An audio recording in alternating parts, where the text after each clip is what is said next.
Sup peeps, Sora here. I'm going to be doing something different today.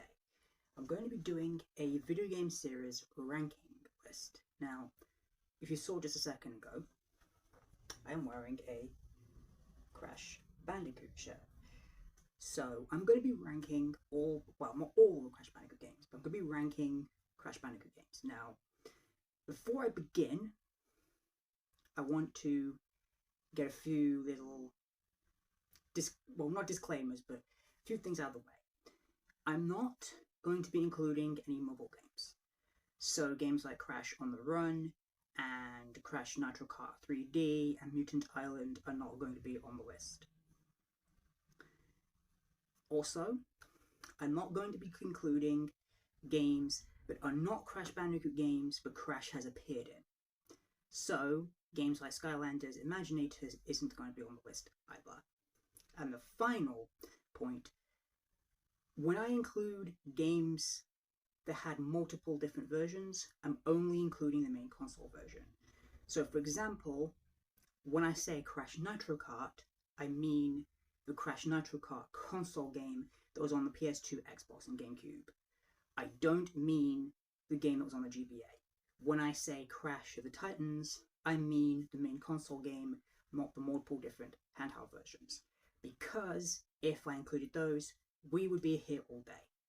But of course, the list is going to include the main numbered games, so the platformers, the racing games, and some of the spin-offs.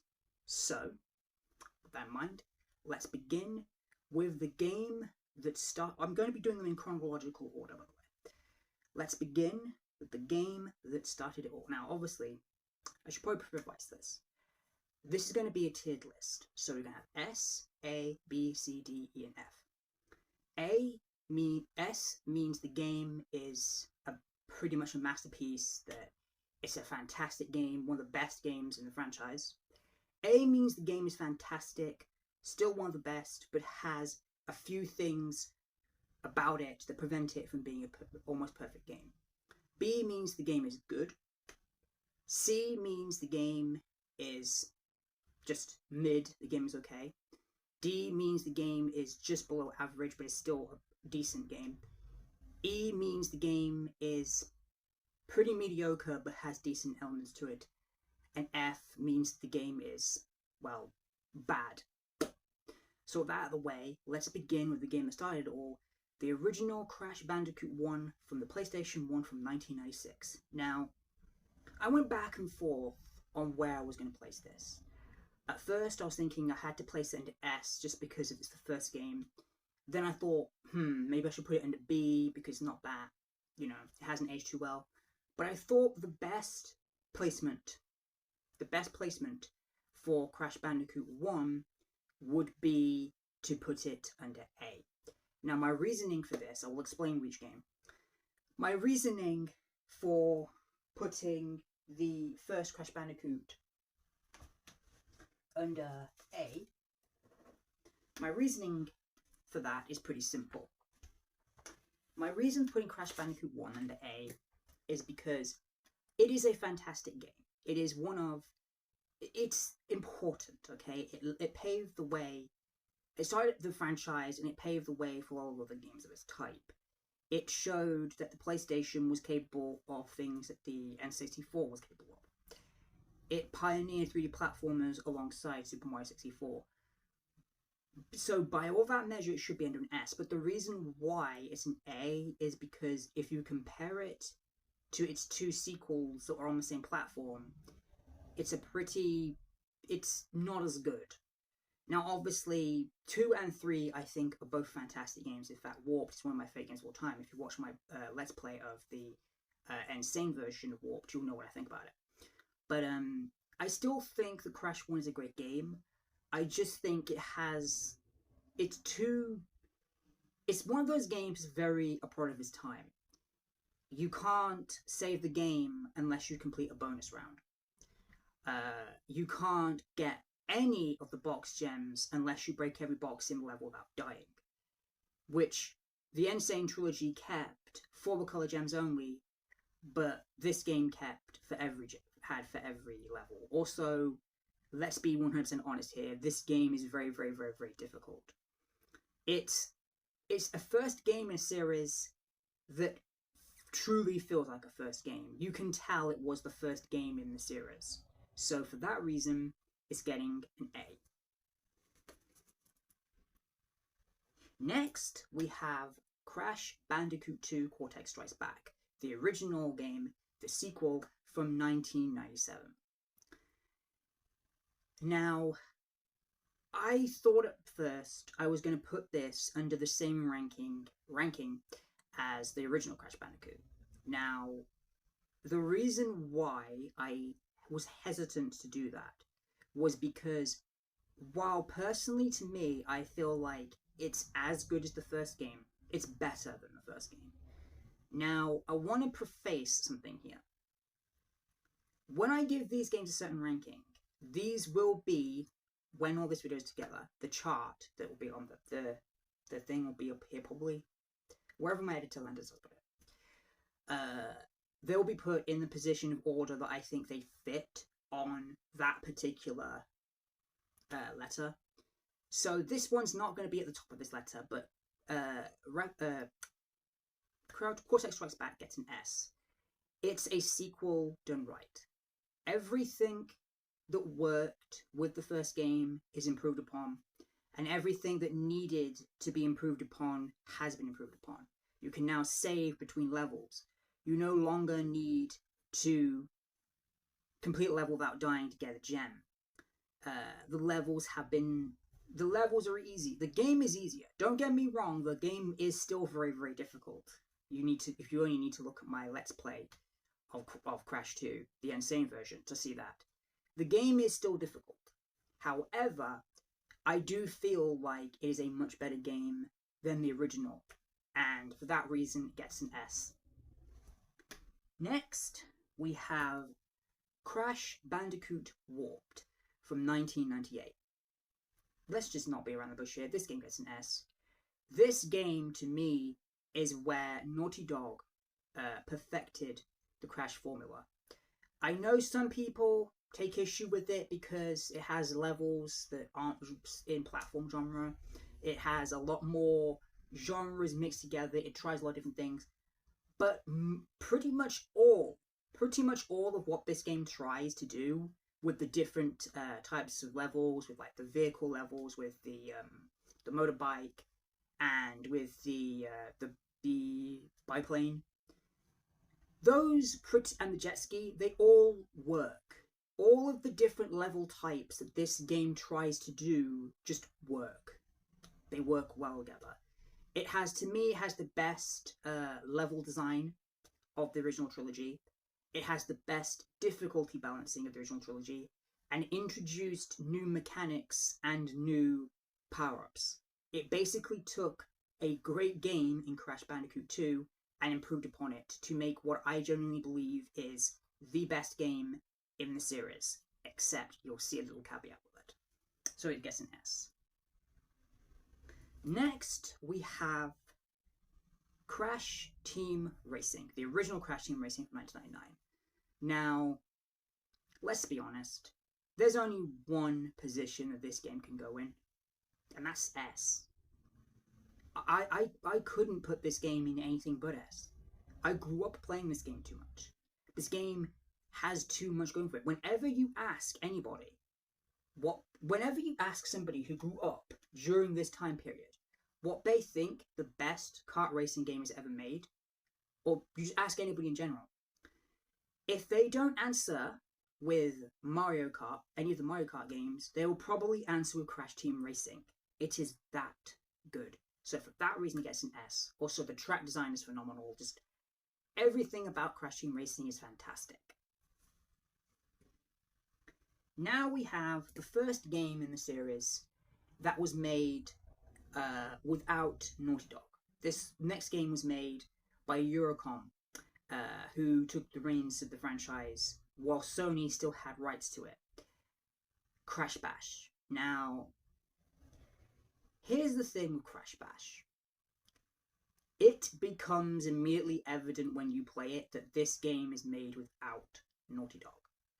because of the simple fact Crash's character model and all the other character models look horrendous, even PS1 standards. The game is pretty much Mario Party, but yeah, it has some elements to it. The problem is a lot of the mini games repeat. And the biggest sin that this game commits, where it's supposed to be a multiplayer focused game, you cannot play most of the mini games that you can play together in multiplayer without first unlocking them through the adventure mode, which is pretty much a slog to get through if you're playing it solo. But Crash Bash does have some elements that work. The elements that are there that work, they're okay, they do work, but yeah, it gets a C because it's not a bad game, but it's not a good game either. It's just okay. Now we come to the one which is going to be very controversial for me to place it where I'm going to place it.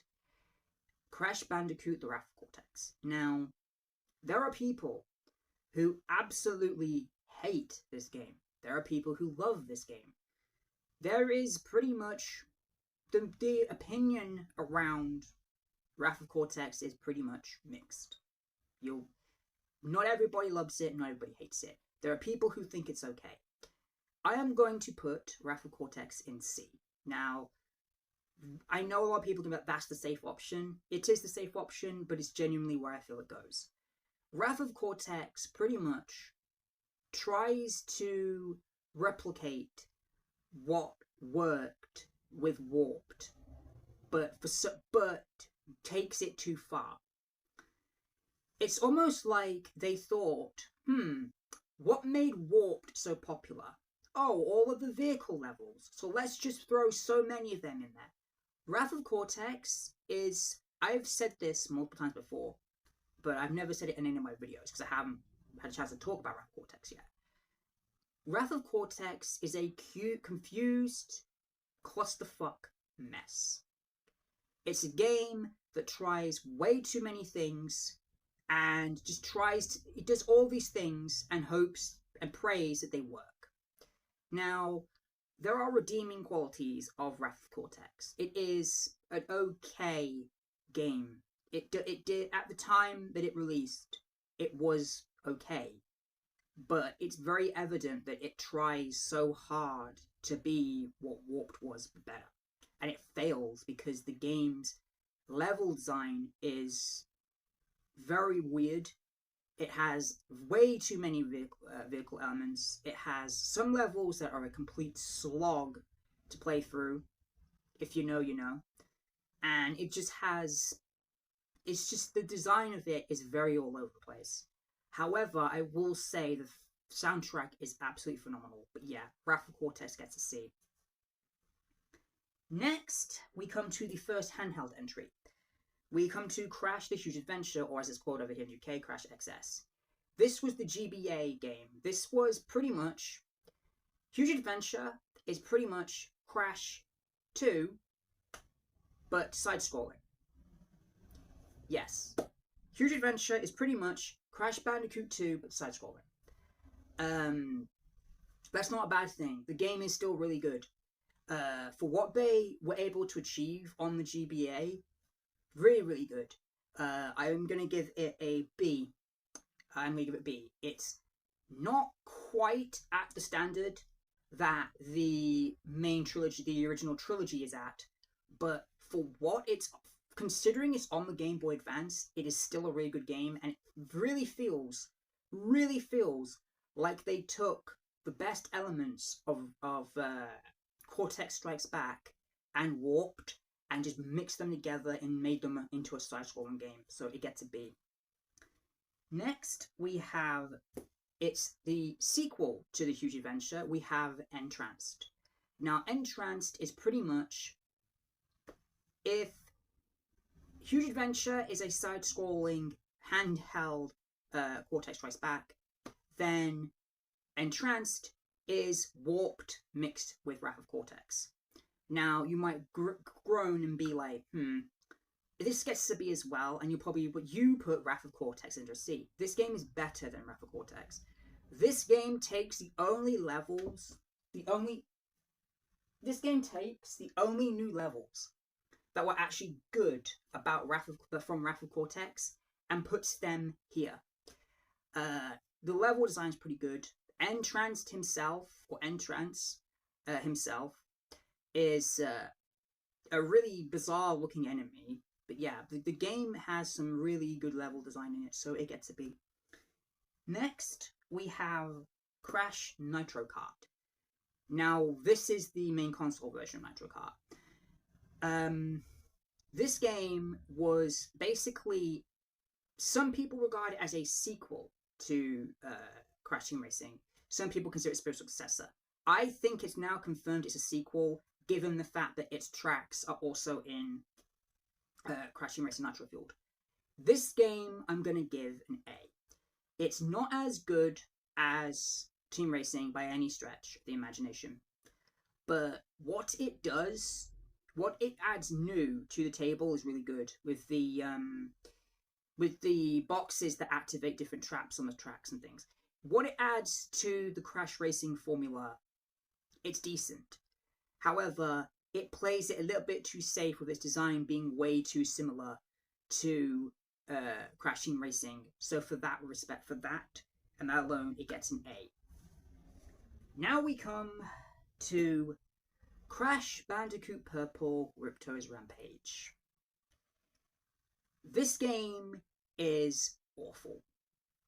It's a terrible, terrible, terrible, terrible game. It's a mini-game collection that has a platforming hub around it. It's a crossover game with Spyro. Spyro's game was Spyro Orange, the Cortex Conspiracy, I believe. And you had different things, you combine them together.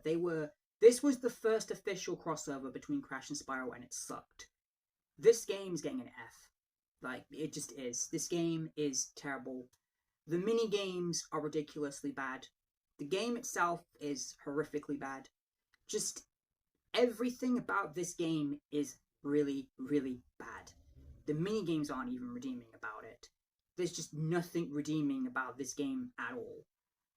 And as for the enemies, where they're just the crash enemies that we know, they're wearing, I think they're wearing Spyro faces. They're basically they're basically Spyro enemies. They're basically Rhinox in a Crash universe. Yeah, the game is bad. Really bad. It gets an F. Now we have Crash Twinsanity. Now, this game is a very difficult game to talk about, because if you're a Crash Bandicoot fan, the development troubles and development history of this game is well documented.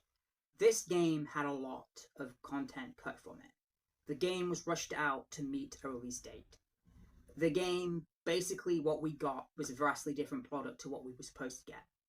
However, all that aside, Twinsanity is a very, very, very good game.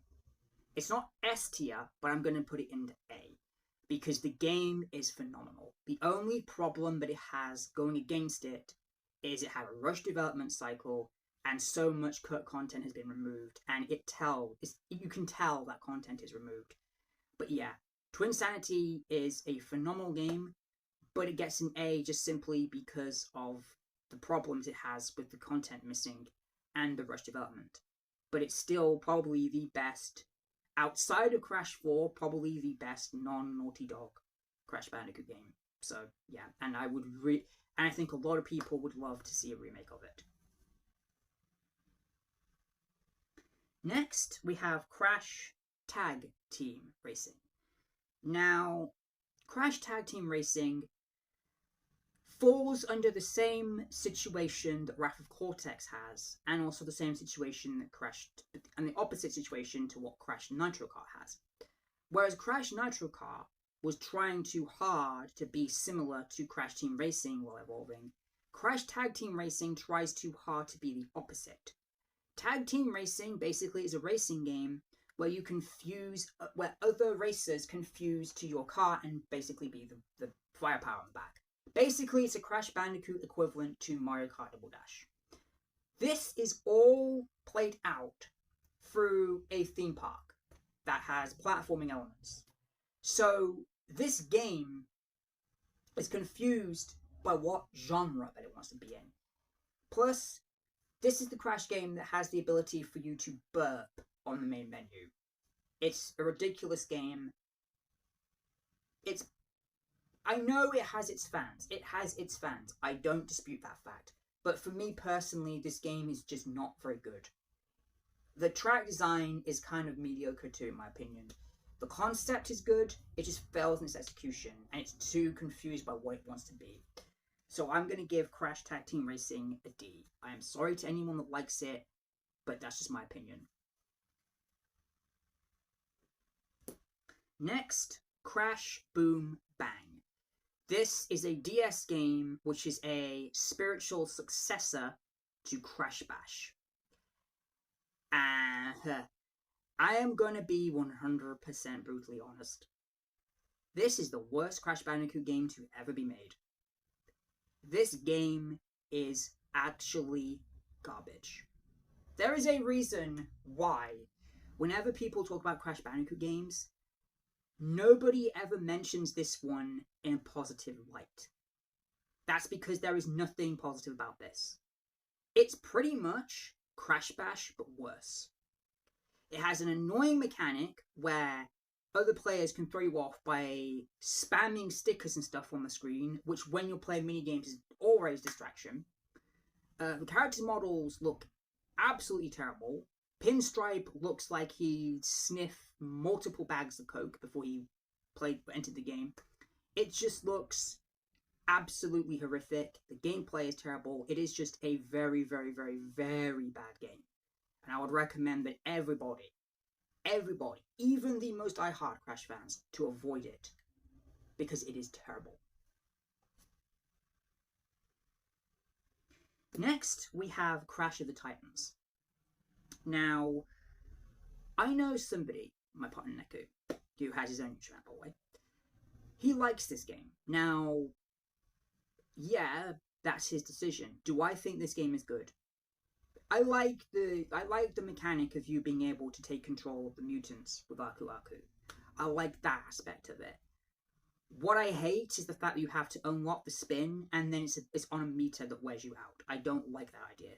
It goes against Crash's formula. It's an okay game. I just feel like it has too much going on to really make it a great Crash game. I'm giving it a D. I'm sorry, it gets a D. It's just below average. It has good mechanics to it, but the game itself is just average. It's just painfully average. Next we have Mind Over Mutant. Now, Mind Over Mutant is pretty much the same thing as Crash of the Titans. Only, I would argue, some people would argue that this game is better. I would argue this game's actually worse. Because all this is the same thing as Crash of the Titans, but regurgitated and expanded. Those animated cutscenes, though, and the different art styles, those are fantastic. But the game itself is very, very, very, very bad. I'm giving Mind Over Mutant an E. I'm sorry, it's basically the same thing. Like I said, it's basically the same thing as Crash of the Titans, but not as good. So therefore, it gets to be the rank below, which is an E. Now, of course, after that, Crash went away for a little while. He disappeared for a very long time after that game. But then he came back in force. Now, obviously, I'm not going to include Skylanders Imaginators in this. If I did, I don't know where I would place it. It's probably the best. It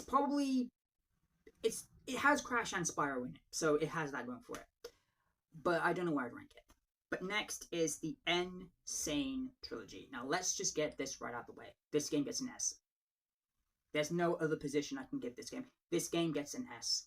This is the definitive way. This is the definitive way to play the original trilogy.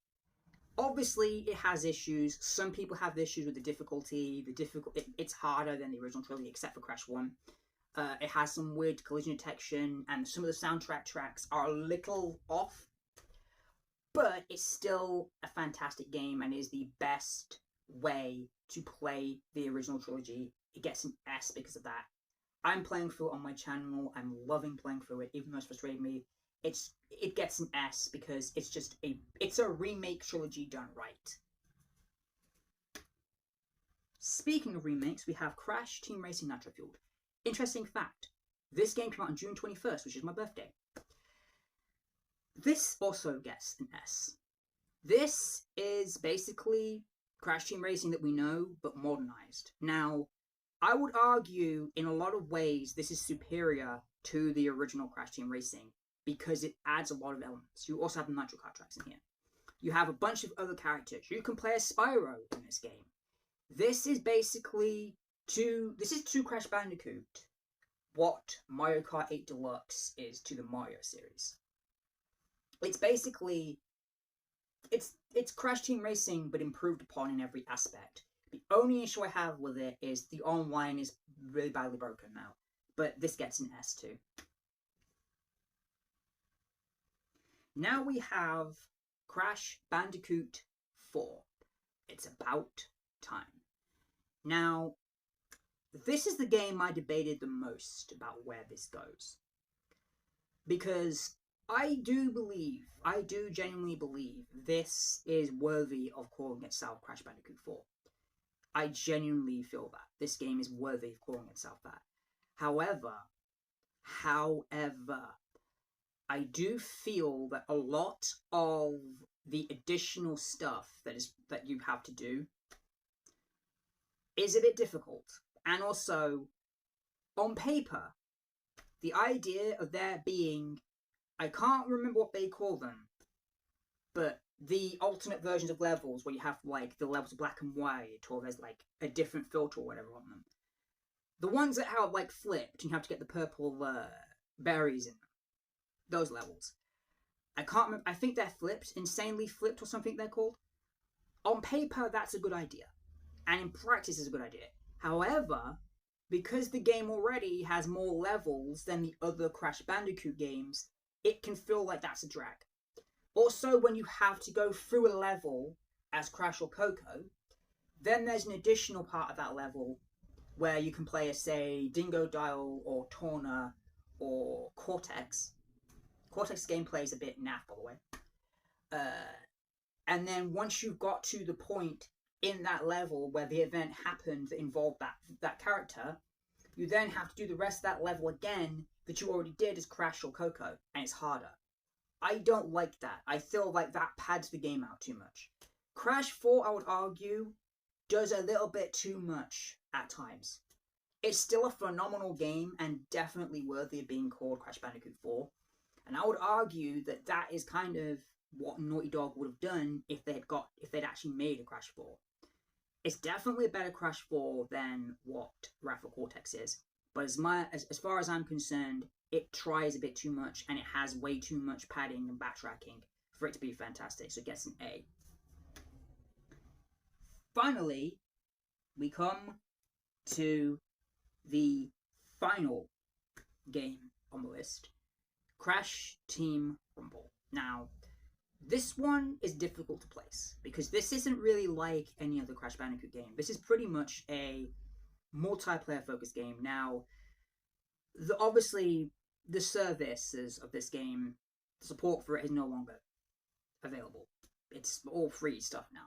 The problem is with this game, and this is the biggest issue with this game, it launched at a price. You had to pay for the game. This game would have done so much better if it had launched as a free-to-play title that had a paid-for Battle Pass or Season Pass. It being a game that you had to buy with real money, then on top of that, had to buy additional passes, crippled this game. And then also the fact that as soon as Activision was bought by Microsoft, the plug was pulled on support for it. Although, the game that is here is good. There are good elements to it, and it's cool that Crash has Spyro. It's cool that you can play as Ripto in it even. Playing as Ripto and stuff like that is really cool. However, I just feel like this game was crippled by being a paid-for game.